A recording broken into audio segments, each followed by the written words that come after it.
Muy buenas tardes. Continuamos leyendo el libro de Inteligencia Espiritual en los Niños de Francesc Torralba. El apartado que corresponde hoy leer es el número 6, cuyo título es Educación Espiritual en la Escuela Laica, de las páginas 79 a 88. Dice Francesc Torralba: de entrada puede sorprender la propuesta de estimular la inteligencia espiritual en el marco de la escuela laica. Muchos consideran que en este entorno se deben desarrollar las capacidades físicas, intelectuales, éticas, sociales y emocionales del niño, pero lo que entra en la esfera espiritual es ajeno a la institución escolar, a confesional y laica, porque se entiende lo espiritual como una dimensión extraña e inconexa, como un círculo impermeable ajeno a lo emocional, a lo social, a lo no ético y a lo físico. Se considera que tal tarea incumbe únicamente a los progenitores, que ellos tienen la responsabilidad de educar a sus hijos en conformidad con su sistema de creencias, pero que el ámbito educativo laico tiene que ser ajeno a lo espiritual. Esta tendencia está muy presente en la mentalidad actual. Se concibe lo espiritual como algo estrictamente privado, casi íntimo, y se separa de la vida pública, del entorno social. Esta distinción es, además de imprecisa, muy inadecuada, porque lo espiritual, entendido como conciencia, trascendencia y búsqueda de sentido, afecta no solo al plano de la vida íntima, del yo consigo mismo, de la vida afectiva, sino a todos los niveles de la existencia humana, también al ámbito laboral, social, político y económico. Esta reducción a lo privado es una clara manifestación de incomprensión de lo que es lo espiritual en la vida humana.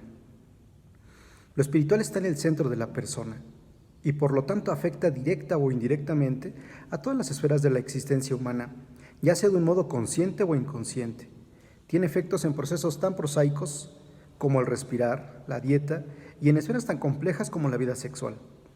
En este sentido, parece inadecuado excluirlo de un plumazo de la práctica educativa formal e institucional. Aún así, todavía subsisten modelos educativos de raíz estrictamente materialista que ignoran tal dimensión de la persona.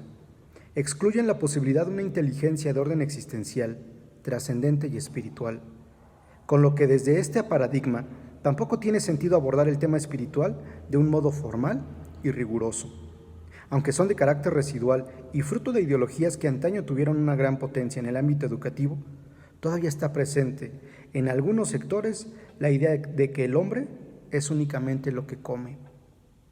En el supuesto de que se acepte que es legítima, necesaria y viable una educación de la inteligencia espiritual en la etapa infantil, en la adolescencia y en la juventud, se abre entonces otro interrogante de mucho más calado.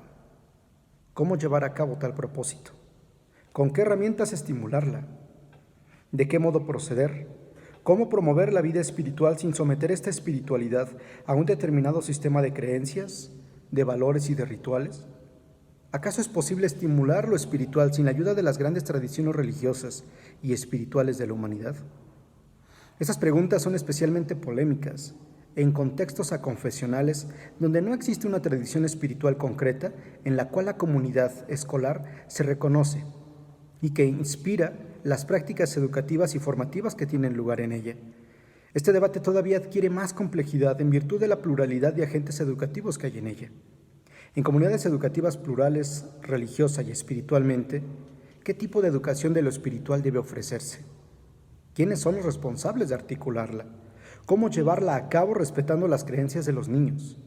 ¿Cómo hacerlo respetando en todo momento el derecho de los padres a educar a sus hijos según sus convicciones éticas y religiosas? No cabe la menor duda de que el maestro, como cualquier otro ser humano, no es un ser neutro espiritualmente, como no lo es en el plano de las convicciones éticas y políticas. Puede ser budista, cristiano, judío, puede no confesar ninguna religión en concreto, puede declararse a sí mismo agnóstico, escéptico, materialista, incluso ateo, pero sea cual sea su identidad espiritual, jamás es neutra. Es fruto de una biografía, de un correlato de experiencias, de una vida. En este sentido, no existe y jamás ha existido una educación de lo espiritual completamente neutra. Al educar al maestro no se olvida de sí mismo, ni niega su singularidad, pero debe hacerlo de tal modo que este proceso sea verdaderamente formativo y no puramente doctrinal. Esto exige, por su parte, una delicada labor de distanciarse de lo que él cree, de trascender sus propias convicciones, valores e ideales, de separar lo que él cree de lo que creen los niños, de pensar en su bien y en el desarrollo integral de su ser como máxima prioridad, asumiendo lógicamente que en tal discernimiento puede errar. Tiene que evitar la proyección mecánica y despertar esa inteligencia espiritual, asumiendo que en cada niño tendrá una expresión y manifestación singular. Si se reconoce la existencia de una espiritualidad latente en el niño, que debidamente estimulada puede desarrollarse y adquirir una personalidad propia, ¿puede la institución educativa ser ajena a tal dimensión? Debe articular mecanismos, sistemas y formas para estimularla, junto con las otras esferas de la persona vinculadas a su riqueza y complejidad inherente. En muchos contextos de la Europa meridional, lo espiritual tiene connotaciones negativas y, consiguientemente, se parte de la idea de que la educación crítica, moderna, progresista, realmente abierta al futuro, debe excluir tal dimensión, puesto que se la asocia a lo pasado y se vincula estrechamente a lo confesional. En el fondo de esta actitud subsiste una visión muy simplista y reduccionista de lo espiritual que no incluye la totalidad de la persona, ni sus múltiples facetas. No se identifica con el verdadero motor de la libertad de ser, sino que más bien se considera un pretexto para adoctrinar o dirigir moralmente al niño, en lugar de potenciar su verdadera libertad. Sin embargo, en la bibliografía internacional sobre la cuestión, particularmente la de raíz anglosajona, canadiense, estadounidense y australiana, se considera de un modo creciente que la educación integral abierta al futuro, competitiva y de máxima calidad, exige necesariamente integrar en ella el factor espiritual, entendiendo que éste es fundante y no solo tangencial o residual. Tal como decía en el capítulo anterior, lo que se observa en los países occidentales es una creciente pluralidad cultural y étnica en las aulas y la ausencia de una fe religiosa dominante. En algunos países se da una atención especial a la dimensión espiritual en el currículum escolar de los niños. Es el caso, por ejemplo, de un país como el Reino Unido. En 1988, la Educational Reform Act ya requería de los profesores que contribuyeran al desarrollo espiritual, moral, social y cultural de los alumnos. En Nueva Zelanda, en el currículum nacional exigido por el gobierno, se incluye una clara definición de espiritualidad, según la cual los maestros deben potenciar el bienestar espiritual en los programas educativos que tienen lugar en el aula. En este país, la inclusión de la espiritualidad fue promovida por las mayorías, por los maoríes, el pueblo indígena de Nueva Zelanda, puesto que desde esta perspectiva todo ser humano comprende una amalgama de elementos físicos, cognitivos, emocionales, sociales y espirituales. Se parte de la convicción de que el bienestar se logra cuando se atiende y se educa cada una de estas dimensiones de un modo simétrico. El Ministerio de Educación de este país define el bienestar espiritual como los valores y las creencias que determinan el camino que la persona vive, la búsqueda de sentido y de propósito en la vida, la identidad personal y el cuidado de uno mismo. Esta definición aspira a ser inclusiva e indica claramente que lo espiritual no se limita a la esfera de lo religioso, aunque tampoco lo excluye, como a menudo ocurre en los contextos seculares. Autores especializados en la cuestión como Noble, 2001, Sisk y Torrance, 2001, Soar y Marshall, 2000, y más reciente, Vialle, 2008, abogan por la existencia de una inteligencia espiritual y, consiguientemente, por su necesaria educación. Parto de la idea de que la espiritualidad debe tener algún lugar en la escuela laica, porque si el objetivo de esta es la educación integral del ser humano, de todas sus facetas, dimensiones y esferas, cognitiva, física, social y espiritual, tal esfera no puede olvidarse.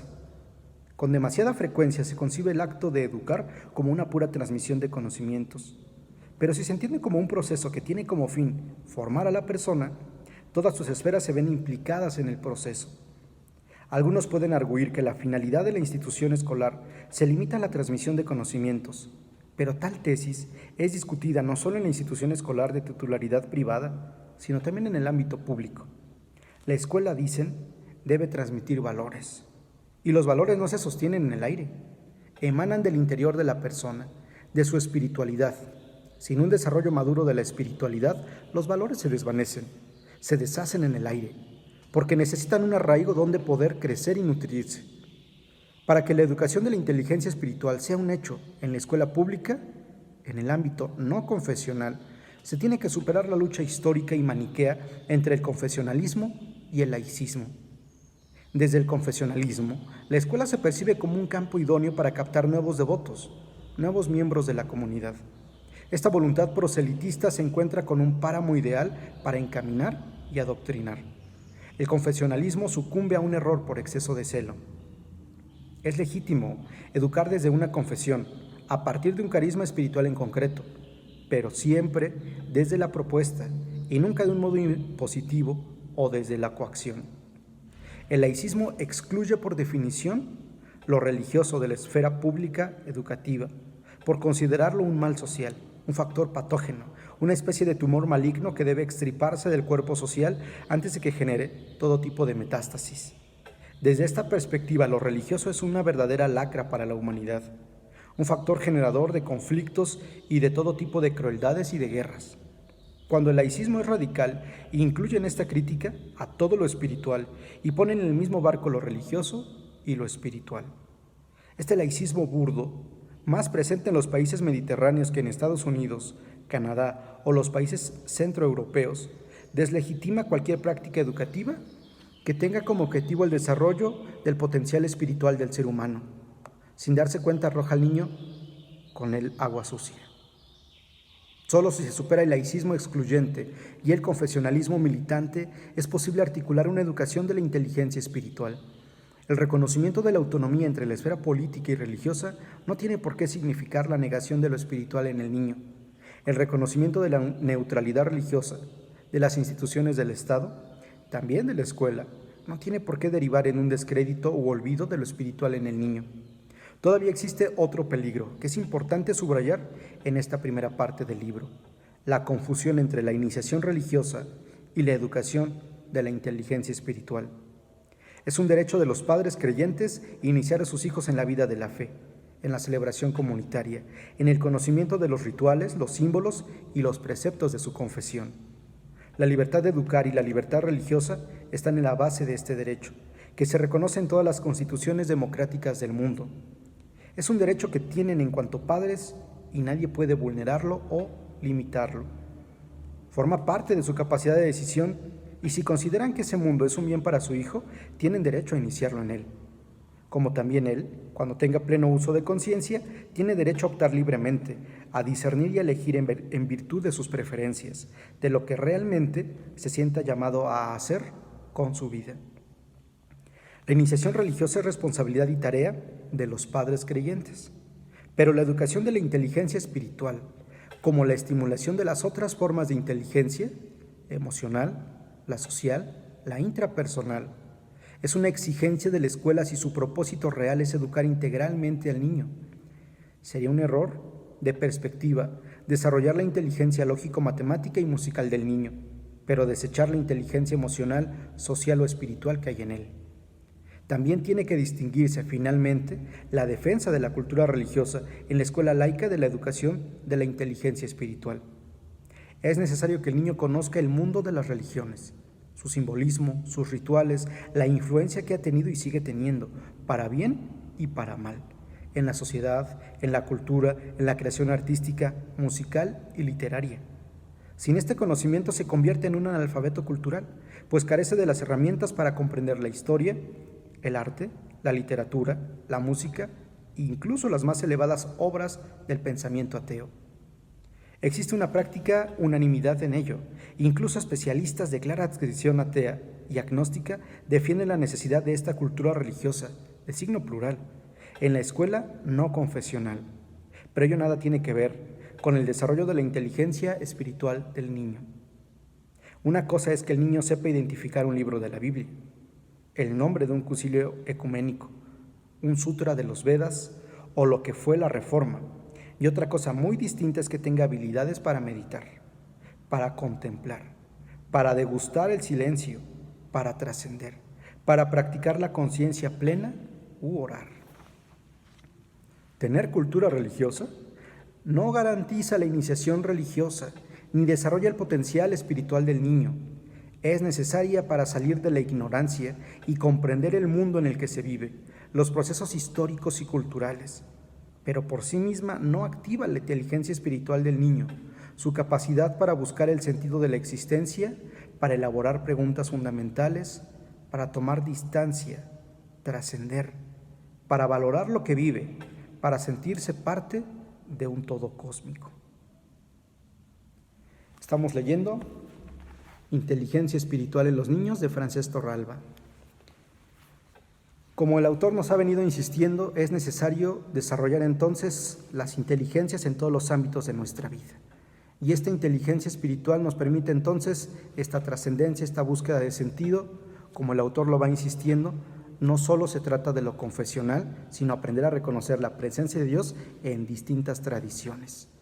Hoy, particularmente para cada uno de nosotros, es bien necesario que aprendamos a comunicar a otros esa vida interior, ese relacionarnos con nosotros mismos para poder relacionarse con otros, sean de nuestras convicciones, de nuestra confesionalidad o no. Tenemos que trabajar mucho para que niños, adolescentes, jóvenes y adultos sepamos convivir unos con otros. Nos seguimos encontrando.